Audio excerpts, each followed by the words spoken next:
Selamat pagi anak-anak semuanya, apa kabar? Kita lanjut dengan materi kita pada hari ini, yaitu tema 1 pertumbuhan dan perkembangan makhluk hidup, ST1, PB2 dan 4. Anak-anak bisa buka di buku cetaknya, buku temanya itu pada halaman 16, itu untuk yang PB2, yaitu berbagai gerak berjalan dan berlari serta melakukan permainan kuda-kudaan. Di sini kita akan belajar tentang berbagai gerak dan bergerak berjalan dan berlari terlebih dahulu. Oke, ada 4 macam arah berjalan dan berlari. Yang pertama itu ada berjalan ke samping kiri atau berlari ke samping kiri. Ketika kamu belajar ke samping, berjalan ke samping kiri, ingat tangan kiri kamu. Nah, ketika berjalan ke samping kanan atau berlari ke samping kanan, maka ingat tangan kanan kamu. Nah, kita lanjut berjalan ke depan atau berlari ke depan. Ketika kamu melakukan berlari ke depan atau berjalan ke depan, maka kamu ingat maju ke arah depan. Nah, ketika berjalan ke belakang atau berlari ke belakang, maka ingat mundur ke belakang. Lihat buku cetaknya itu, tadi sudah bilang pada halaman 16. Nah, anak-anak bisa perhatikan pada buku cetaknya. Di sini sudah ada gambarnya yang sudah Miss jelaskan tadi, poin 1, 2, 3, dan 4.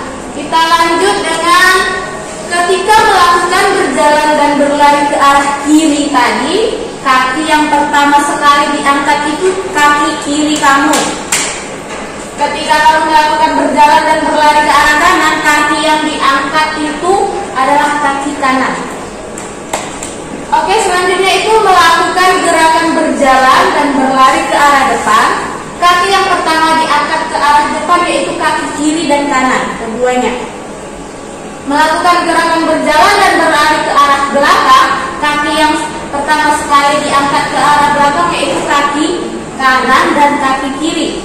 Kanan dulu, kaki kanan, baru kaki kiri. Oke?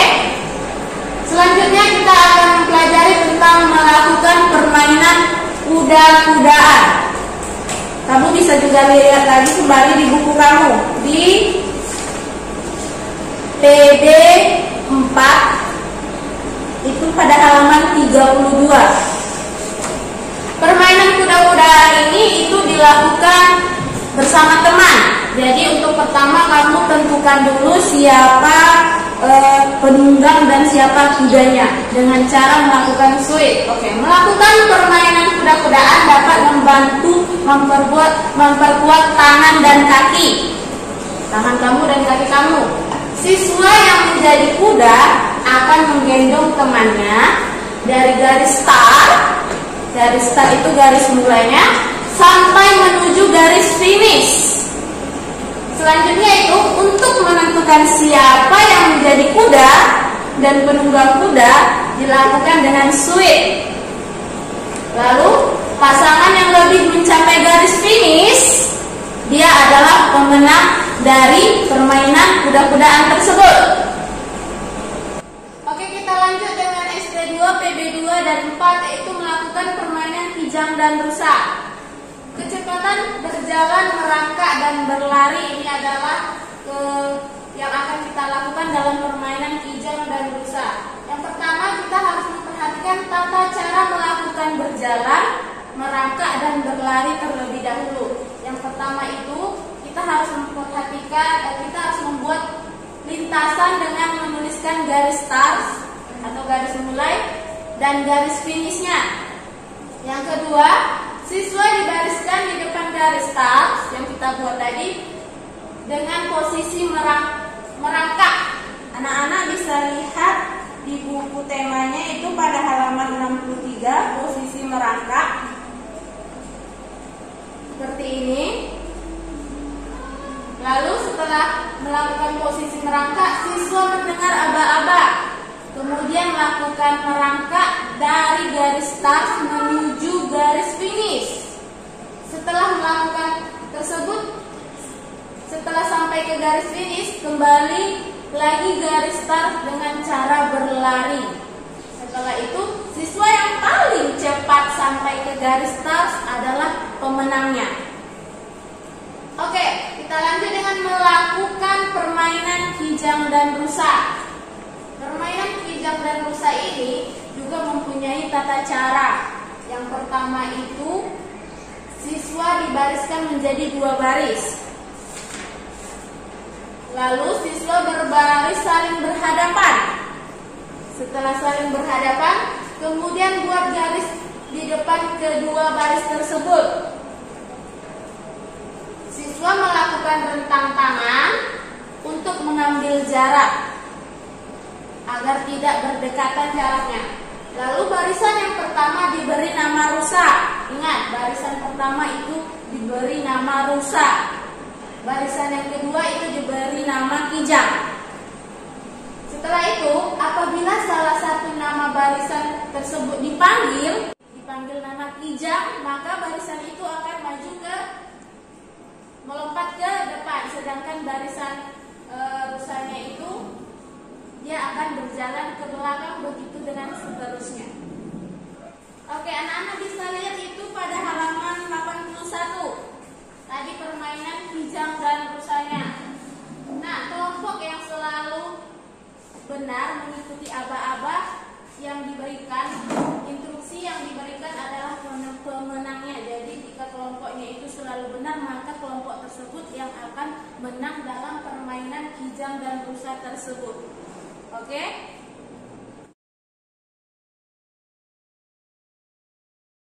Kita lanjut pelajaran kita hari ini, yaitu ST3, PB2 dan PB4, yaitu mengenai melakukan berlari dan melompat serta seperti kuda serta melakukan gerakan seperti kupu-kupu. Oke, sebelum dijelaskan, anak-anak bisa membuka buku cetaknya, yaitu di halaman 112 sampai 113. Oke, di situ anak-anak juga bisa membaca mengenai melakukan berlari dan melompat seperti kuda.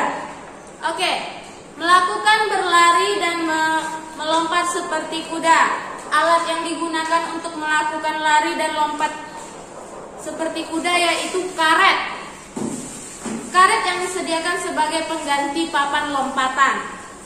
Tata cara melakukan berlari dan melompat yaitu ada 3 cara. Yang pertama itu 2 orang siswa ditunjuk untuk memegang karetnya. Lalu siswa yang lainnya secara bergantian melakukan lari, setelah itu melakukan lompat. Setelah itu tinggi karet dapat ditambah sampai batas yang bisa kita lompati. Jadi harus sesuai dengan batas lompat yang bisa kita lompati. Setelah itu untuk melakukan gerakan seperti kupu-kupu. Tata cara melakukan gerakan seperti kupu-kupu yaitu ada 5 cara. Oke, lakukan posisi pertama itu badan telentang. Setelah badan telentang, sambil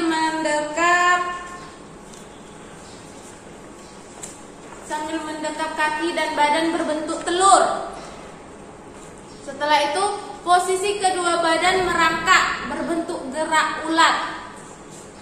Setelah itu, posisi ketiga berdiri. Tangan dikepal dan diletakkan di atas kepala.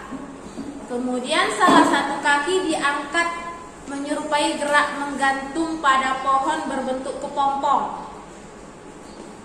Oke? Posisi keempatnya itu posisinya berdiri dan tangan terbuka bergerak seperti gerak kupu-kupu.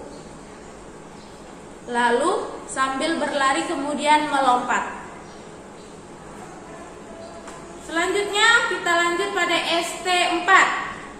ST4, PB2 dan 4 yaitu mengenai bermain lompat bambu atau lompat kayu serta bermain lompatan dan mengukur jauhnya lompatan seperti lompat jauh.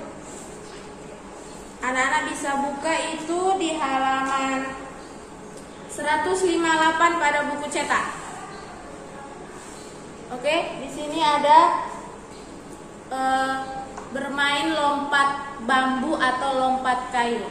Nama permainan lompat bambu dan lompat kayu ini adalah rangku alu.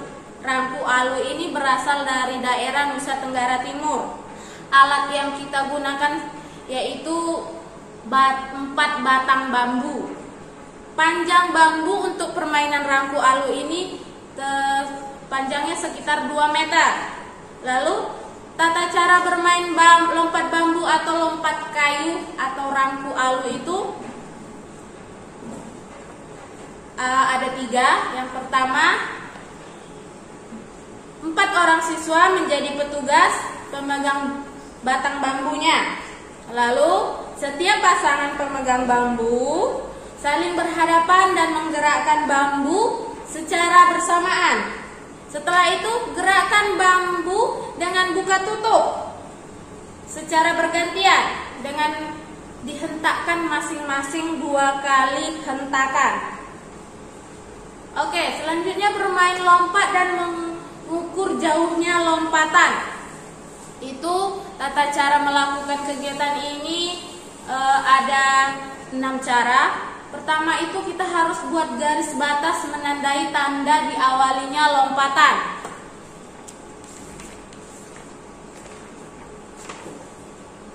Setelah itu sediakan 1 batang kayu sebagai alat untuk mengukur lompatannya. Setelah itu kita berlari secara bergantian sampai ke garis batas lompatan.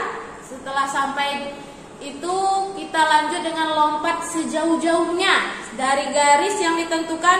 Kemudian kita beri tanda batas hasil lompatan kita. Sampai di mana jauh lompatan kita itu kita kasih batas. Selanjutnya ukur jauh jarak lompatan dengan menggunakan kayu yang kita sediakan tadi. Setelah itu lompat yang paling jauh itulah yang ditetapkan sebagai pemenangnya atau juara 1 pada kegiatan ini.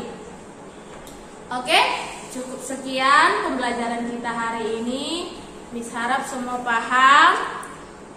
Oke, jangan lupa di rumah juga baca bukunya, pelajari dan tetap semangat. Cukup sekian dan terima kasih.